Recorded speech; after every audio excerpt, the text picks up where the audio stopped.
मेरे प्रिय छात्र एवं छात्राओं, मैं Vidyanand Kumar, assistant professor, department of geography, Narayan महाविद्यालय, गुड़िया कोठी सिवान, आज के इस ऑनलाइन क्लास में आप सबों का स्वागत करता हूं।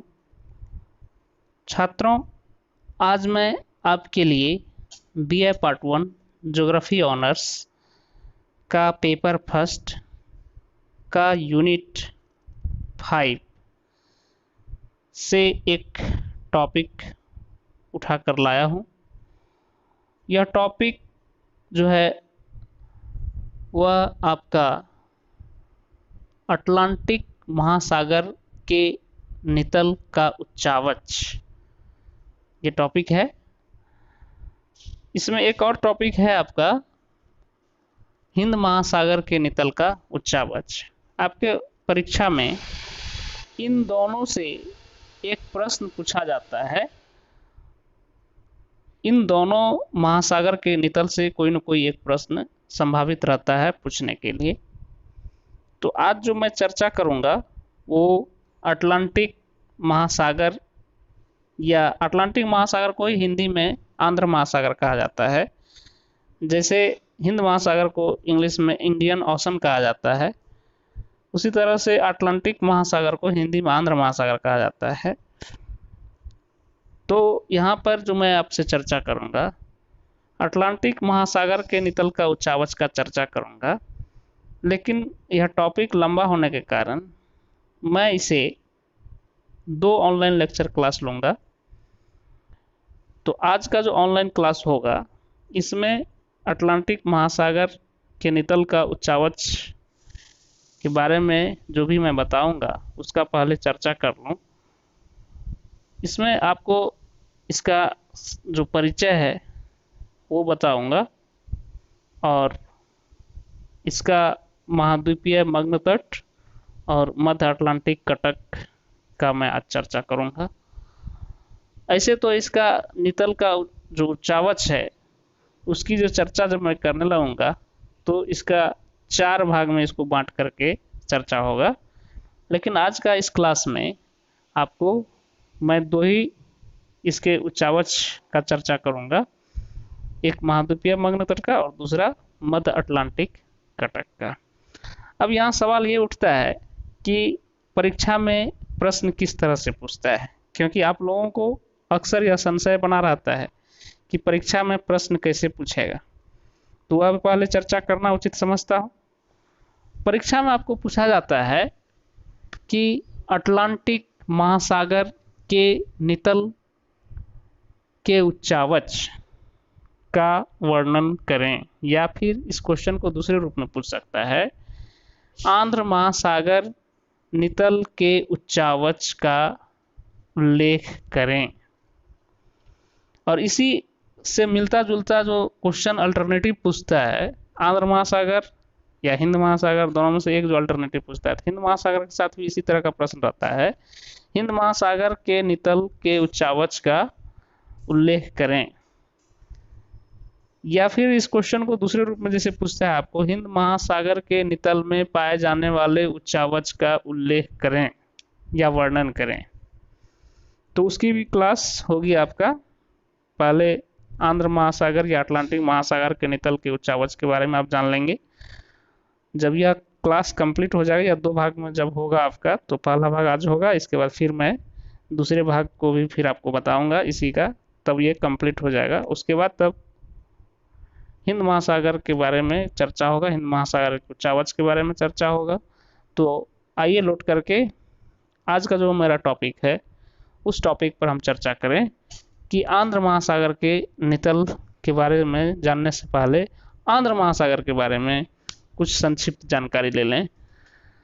तो पश्चिम में उत्तरी तथा दक्षिणी अमेरिका और पूर्व में यूरोप तथा अफ्रीका के मध्य में यह महासागर 820 लाख वर्ग किलोमीटर क्षेत्र में फैला हुआ है, जो समस्त विश्व के क्षेत्रफल का 1/6 भाग तथा प्रशांत महासागर के कुल क्षेत्रफल का आधा भाग यानी 1/2 भाग है। इसका आकार अंग्रेजी के एस अक्षर के समान है, जिससे यह स्पष्ट होता है कि प्रारंभ में उत्तरी अमेरिका, दक्षिणी अमेरिका, यूरोप और अफ्रीका कभी आपस में मिले हुए थे। बाद में महाद्वीपीय विस्थापन के कारण या फिर कहें प्लेट टेक्टोनिक्स जो सिद्धांत है उसके हिसाब से महाद्वीपों का विस्थापन हुआ। जिस भी वजह से हुआ हो, महाद्वीपों का जब विस्थापन होता है तो ये महाद्वीप अलग अलग हो गए और इस तरह का जो है अटलांटिक महासागर का निर्माण हुआ। आंध्र महासागर दक्षिण में सर्वाधिक चौड़ा है। 35 डिग्री दक्षिण अक्षांश पर इसकी पूर्व से पश्चिम चौड़ाई 5920 किलोमीटर है। भूमध्य रेखा की ओर यह निरंतर पतला होता चला गया है। साउर रॉक अंतरीप तथा लाइबेरिया तट के बीच इसकी चौड़ाई 2560 किलोमीटर ही है। उत्तर की ओर चौड़ाई इसकी पुनः बढ़ती जाती है। 40 डिग्री उत्तरी अक्षांश पर यह चौड़ाई 4800 किलोमीटर हो जाती है। सुदूर उत्तर में यह पुनः संकरा हो जाता है, जहां पर नॉर्वेजियन सागर, डेनमार्क जलडमरू मध्य तथा डेविस की खाड़ी द्वारा इसका संबंध आर्कटिक सागर से हो जाता है। सीमांत सागरों तथा विस्तृत महाद्वीपीय मग्न तट के कारण आंध्र महासागर के समस्त क्षेत्रफल का 24% भाग 4800 मीटर से कम गहरा है। अब है कि आंध्र महासागर के नितल में उच्चावच की बात करें तो इसको 4 प्रमुख रूप में हम अध्ययन कर सकते हैं। तो ये 4 प्रमुख रूप जो होगा वह क्या होगा? पहला है महाद्वीपीय मग्न तट, दूसरा है मध्य अटलांटिक कटक, मिड अटलांटिक रीज, और तीसरा है द्रोणी बेसिन्स, और चौथा है महासागरीय गर्त डिप्स। तो ये 4 जो है इसके नितल का उच्चावच की अलग अलग जो है वो विशेषता है, इसकी संरचना में है। तो आज जो चर्चा करने जा रहा हूँ 2 टॉपिक पर करूँगा। महाद्वीपीय मग्न तट, कॉन्टिनेंटल शेल्फ इसको बोला जाता है। महाद्वीपीय मग्न तट को कॉन्टिनेंटल शेल्फ बोला जाता है। तो ये कॉन्टिनेंटल शेल्फ के बारे में आपको बता दूं। मग्न तट जो होता है, थोड़ा सा चर्चा मैं कर दूं, जहां पर महाद्वीप खत्म होता है और महासागर मिलता है, वहीं पर जो महाद्वीपीय ढाल नीचे की ओर महासागर में जाता है उसी को महाद्वीपीय मग्न तट कहा जाता है। ये इसका कुछ भाग जो है वह महासागर के जल से ढका भी होता है। अधिकांश भाग जो है वो ढका होता है, कुछ भाग बाहर निकला हुआ होता है। अब ये मग्न तट आपने जाना, अब आइए कि अटलांटिक महासागर के मग्न तट के बारे में जाने।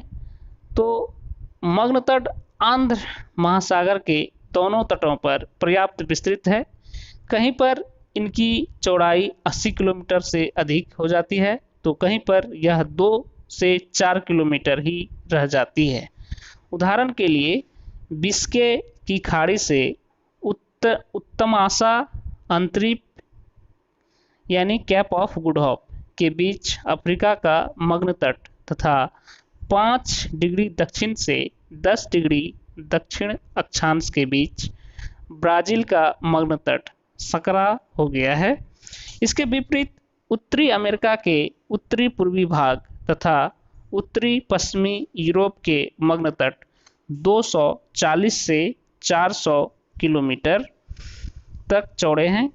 न्यू फाउंडलैंड जहां ग्रांड बैंक है तथा ब्रिटिश द्वीप जहां डागर बैंक है के चारों ओर विस्तृत मग्न तट मिलते हैं।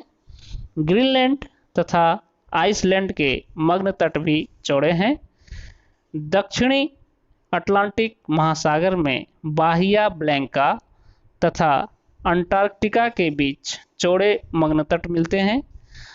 अटलांटिक महासागर के मग्न तटों पर कई सीमांत सागर तथा असंख्य द्वीप मिलते हैं।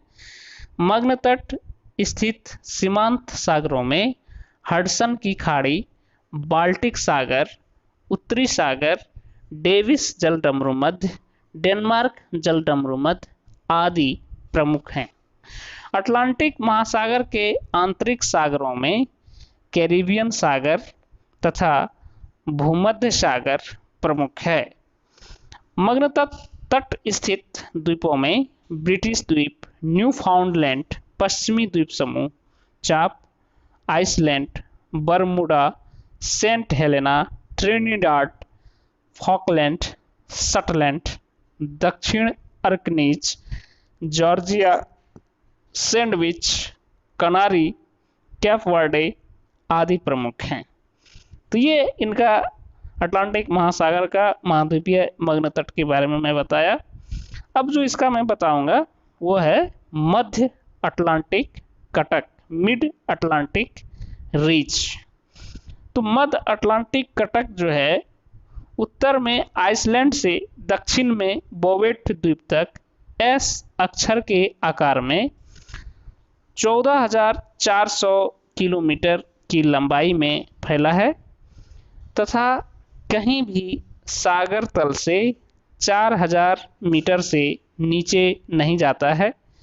यद्यपि यह कटक कभी पश्चिम तो कभी पूर्व की ओर झुक जाता है, परंतु इसकी मध्यवर्ती स्थिति सदा बनी रहती है। भूमध्य रेखा के उत्तर इस कटक को डॉल्फिन उभार तथा दक्षिण में चैलेंजर उभार के नाम से जाना जाता है। आइसलैंड और स्कॉटलैंड के बीच इस कटक को विविल टॉमसन कटक कहते हैं। ग्रीनलैंड के दक्षिण में कटक चौड़ा हो जाता है जिसे टेलीग्राफिक पठार कहते हैं। 50 डिग्री उत्तरी अक्षांश के पास इस कटक की शाखा न्यू फाउंडलैंड उभार के नाम से अलग न्यू फाउंडलैंड तट तक चली जाती है। 40 डिग्री उत्तरी अक्षांश के दक्षिण मध्यवर्ती कटक से एक शाखा अलग होकर अजोर उभार के नाम से अजोर तट की ओर जाती है। भूमध्य रेखा पर सिएरा लियोन उभार उत्तर पूर्व की ओर तथा पारा उभार उत्तर पश्चिम की ओर मध्यवर्ती कटक की दो शाखाओं के रूप में चले जाते हैं।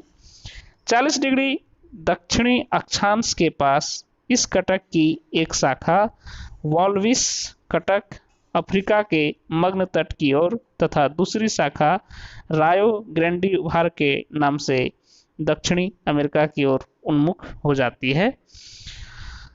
अब है मध्यवर्ती कटक का अधिकांश भाग जलमज्जित है, फिर भी कई चोटियां सागर को चीर करके ऊपर दृष्टिगत होती हैं।